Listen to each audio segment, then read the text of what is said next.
Anthony Allen Ramos. Okay, so you all fell in love with MJ Rodriguez on Pose, of course, which sadly has come to an end. We'll get to that. But guess what? Michaela Jaé is already back, and she is putting out new music. And the first single is available to stream now. It's called I Got Something to Say. And wait, can we just do it as a ba-da-da-da-da-da? Ba-da-da-da-da-da. Well, first off, so nice to see you. Happy Pride. But you know what? We have got a hit on our hands. This is a jam. It's fun. It's summery. It's inspiring. It's so good. So tell me about making this song, because I hear you did work with someone from Earth, Wind & Fire, which is not too shabby. Oh yeah. So one, making this song was a dream. I got to work with Verdine White, who is the bass player of Earth, Wind & Fire, who is also the brother of the lead singer, Maurice White. I got to work with Neil Pogue, who is like a 3-time, 4-time Grammy-winning producer, and also John Paris, who's also a Grammy-winning producer and also instrumentalist. And it was iconic. Like, I feel like that's what that lineup is, iconic. And I just was like, I'm gonna pay my dues right here. Just, you know, just join into this track, join into the writing session and put my little voice onto this. And I just can't wait. And I'm not gonna lie. The main goal in writing this song was making sure that we actually really pushed a narrative of togetherness, understanding that we're more alike than we've ever realized before, and that we can do it in numbers, and that it doesn't matter what race, what identity, anything you are. This is a song specifically about everybody coming together and having something to say. And Michaela Jaé got something to say.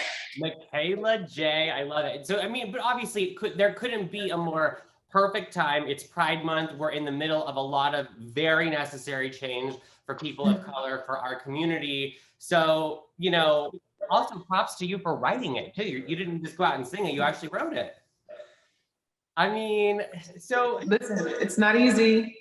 It's not easy. It's a process. Because I've never written a song. It doesn't sound easy. So this is the thing. Coming up with harmonies, coming up with lyrics, it was a group too. It wasn't just me who wrote the song. It was all of us collectively who wrote the song together. But just the process itself, laying down tracks, going into the studio, laying down harmonies, creating the harmonies, all of that stuff takes time. And surprisingly, we did it all in one day, which is kind of that's a miracle. But I mean, it's so good. No, like everyone, as soon as you stop watching this interview, go stream it right now. And there's also a lyric video, and I'm hoping for a music video. But give the people like a taste, because it's like I said, it's fun, it's upbeat, it's got a vibe. Like, how would you describe it?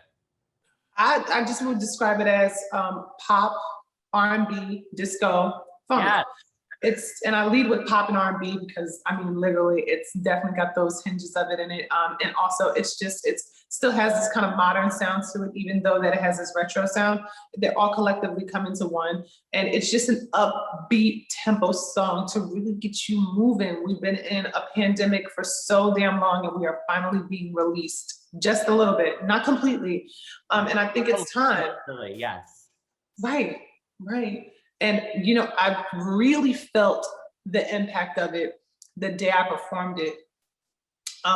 This was the first time that I think audiences were able to come out to a live performance. It wasn't just a car driving situation. People got to stand in the crowd and enjoy.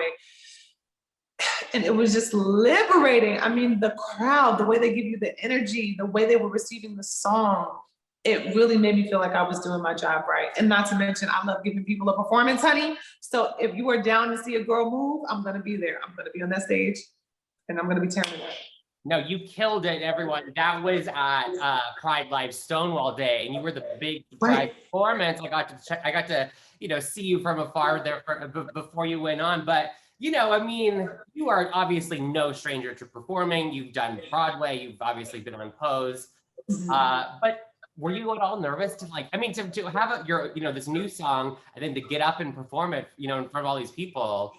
I mean, that's got to be a little nerve-wracking. Anthony Child, it was very nerve-wracking. You want to know something? I don't know how I kept it in. I do. I'm that kind of person that does keep it in and doesn't let it out until the day of. And it was a week of preparation. It was a week of rehearsals. It was a week of, still also while doing the rehearsals, I was coming up with the lyric video, and we were trying to see how we can still make the music video happen, which will be happening hopefully very soon. And it was just a lot on my plate. Not to mention, we had a performance, a live one that I hadn't done since everything was shut down. So I had all of this pressure that I was creating for myself on top of me. And the moment I got up the stairs, right by the wing of the stage, I just was like, I'm ready. It's gonna be like a bat out of hell, honey. Yeah. And I just went out there and I just Superman that hoe. You looked so good and sounded so good. Thinking about this and just, the confidence. I remember, when we met Pose season 1, do you think that, you would be able to record this song and have the confidence to go out there and perform had you not had the experience and this journey of Pose? Now, believe it or not, I have to say, yeah, I do believe I would have been able to. I mean, it probably would have been a different process. It probably would have been a bit harder because if Pose wasn't there, I wouldn't have never had the leverage or platform, but also I would have just never had that to push me musically, because Pose did push me musically. But as far as the confidence to get on stage, child, I always have had it. That my dream to be an artist, to be a musician, a musical artist, had been going on for years. I went to school for music. I went to Berklee College of Music. I majored in songwriting and I majored in performance. So I had just been preparing for it for my whole life. When Pose came in though, it definitely gave me a boost. It was like the booster shot that they're trying to give us with these vaccinations. But it was literally like that. It was just a booster like shot of like B12, honey. And it helped tremendously. And it just gave me even more of a confidence boost to get out there and to have the following already from Pose and to see what I have to offer outside of MJ or inside of MJ. And them get to see Michaela, they get to see the girl who is edgy, who's sexy, who is also still loving and nurturing, but who is also filled with youth. They get to see that woman through her music and through her performance. I love that. We are here for it, Michaela Jaé. I was thinking Billy Porter actually had put out some songs too, kind of during this journey of Pose. Did you all chat about that or compare any, strategies, or did he give you any advice or anything like that? Believe it or not, no, me and Billy hadn't had conversations about it. I was doing most of this by myself. I was, and it was hard too. I'm sure if I would have contacted Billy, probably would have been much easier. But I also like to butt my head a little bit. She's a Capricorn, she's got a little ram, horns. So yeah, I didn't get a chance to really talk to him about it, but he was there in my corner. And the moment I dropped the song on my Instagram, I was just so happy because he reposted it. And I was like, yes, Billy sees me. I mean, he's always seen me, but like, you know what I mean? Like, that's the father icon. I know. When he gives you the rite of passage, you're like, the Pose family will stick together. Thinking about, it's only been a couple days. Where are we at now? Or, since the finale, which, is still like in all of our heads, done so well, wrapped up so beautifully, obviously. How grateful, I guess, are you for that journey and like those episodes, and they just, each one felt better than the next. And I think for Blanca, especially in season 3, those final 8 episodes, it was everything. Every single time I talk about this, I get a little full. It's been uplifting. It's been empowering. I grew so much during that show as a person, as an actress, as a leader. And I'm extremely emotional. There are days where I just cry because I just did this. I just cried on another interview and I'm trying not to do it now. Lord, it's hard for me to show my feelings sometimes. The work that we laid down, the power that we gave to so many people, to know that it's going to live and lasts through history, it's still that piece of you that's like, you're moving on from it. Michaela's moving on from Blanca. Mm-hmm. She's not going to be on in me anymore. She may be on my shoulder, but I feel like now Blanca is going, fly girl, fly. And she is, because she did it with her children. Mm-hmm. And when I was watching back the third season, that was the most I've seen her. First and second season, I beat myself up. I broke myself down. I was trying so hard to top myself on being a professional, living up to the status that I had as number one on the call sheet, like trying to really fit that idea, and not even seeing the work that was written down on the pages until third season. And now it's emotional. I'm filled with sadness in a way of, let me reword that. I'm not filled with sadness. I'm filled with emotion, but happy emotions. I've learned so much from this woman, and yeah, I feel like she's like, fly girl. Now it's time to, Michaela Jaé, go. I'm still gonna be here. You'll be able to go and check on me when you see 1, 2, and 3 on Netflix, but you have to do you. There's another chapter in your life that you have to take, and that's been the hardest for me. Ooh, it's been so hard. Yeah, and that's a really beautiful way to say it, is, there's the next chapter for Michaela Jaé after Blanca, and and that's really what's happening. But, thank you for sharing the story, because I find that so interesting, because with season 3 specifically, there has been a lot of buzz and people, and we are putting it out into the universe. We want to see Pose and MJ Rodriguez and everyone else get an Emmy nomination this year. But, I think your character, and you, like you said, you as an actor really just came into it. And so what would it mean to you if perhaps, an Emmy nomination was in the cards? Because we certainly hope that it is.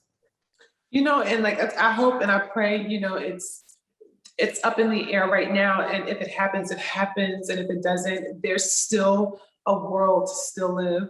But if it does happen, that would mean we've made history. That would mean our story was received by another demographic that really didn't understand it, and now can open the lot, can open the plane for more stories to be told, and also it'll be like a little milestone for a lot of us who were fighting for years. And I'm speaking from everyone. I'm not speaking for myself. The award would simply be for everybody. Whether one of us wins it or all of us win it, it'll be for all of the women who have gone, who have transitioned and have passed on. That award will be for them. And more importantly, this is where I'll speak for myself. It'll be an ode to my mama. If I ever were to get something like that, that would be her win.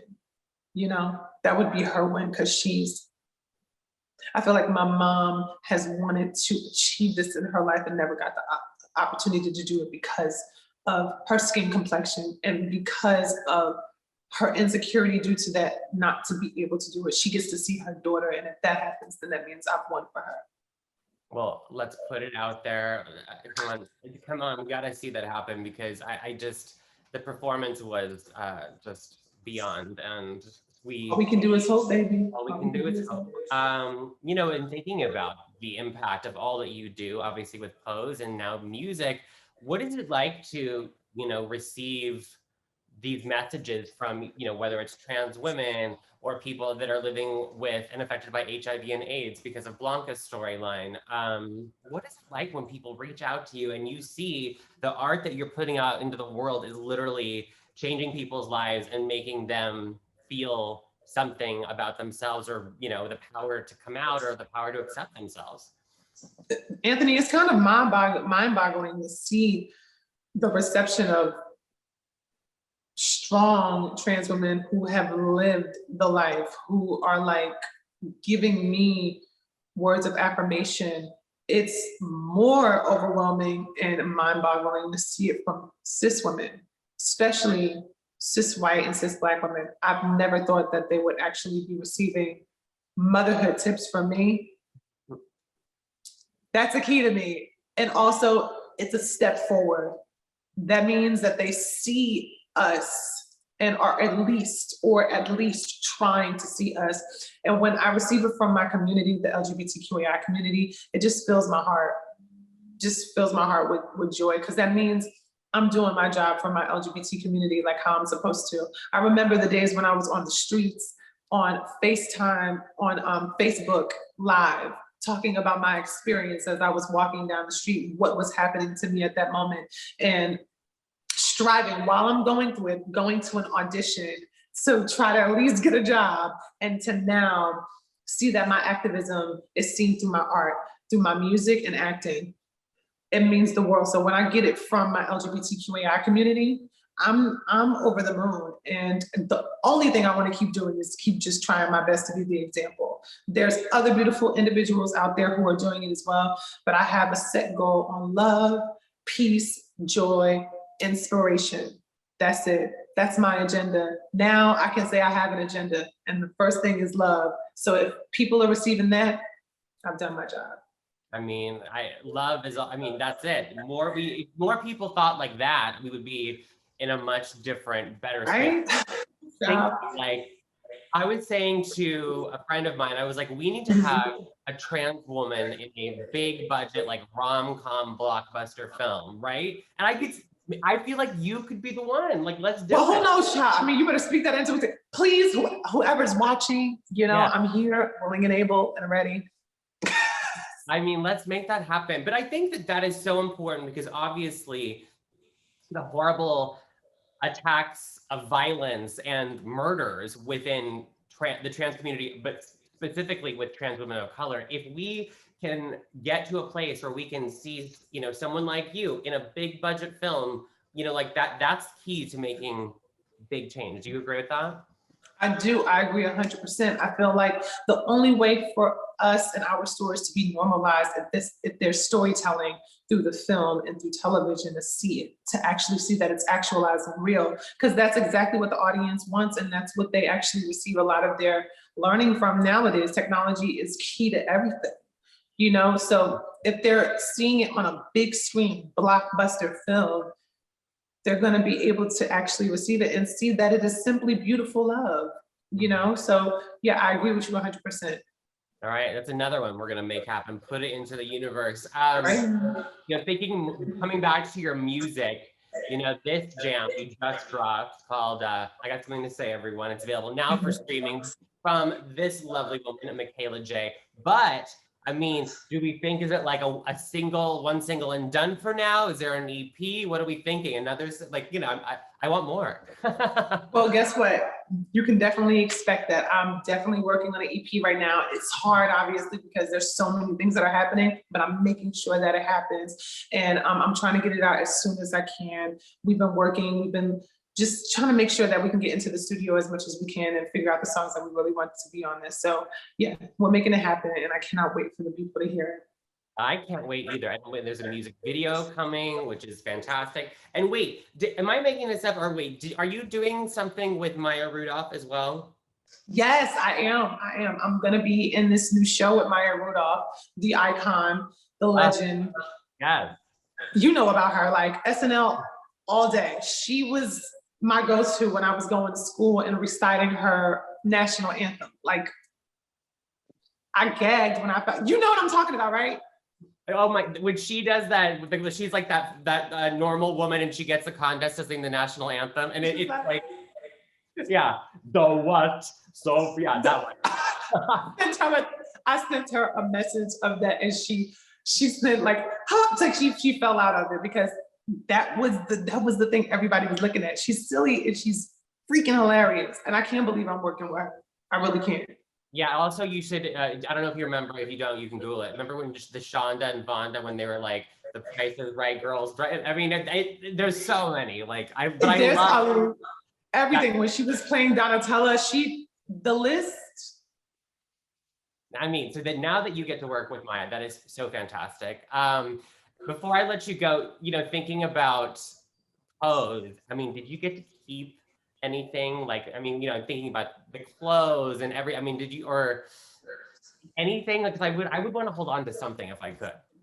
I surely did. So I was going to try to steal it at first, but you know, I couldn't get a chance to steal it because it was gone before I got it. And the next thing you know, I found out that somebody got it for me as a gift. And I was like, well, thank God I didn't steal it because the hounds would have been after me. And that was a long-winded little introduction. Blanca's cookbook, her mother's cookbook, which I'm like, well needed, because I definitely want to remember the relationship between her and her mom. And also that big purple banner that says Evangelista with the founding children on it. Yes. I got that from Janet and Steven, and it was the best gift I could have gotten.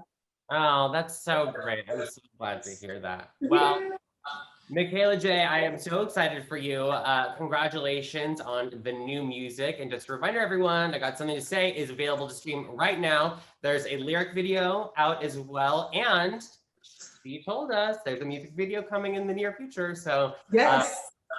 But all the best to you. And yes, keep making great music because this one is such a jam. So thank you. We'll hopefully, you know, I'll see you soon. I'll just say that. Yes, hopefully. You know, maybe a little performance might happen pretty soon. Who knows? Let's make that happen. All right. Yeah.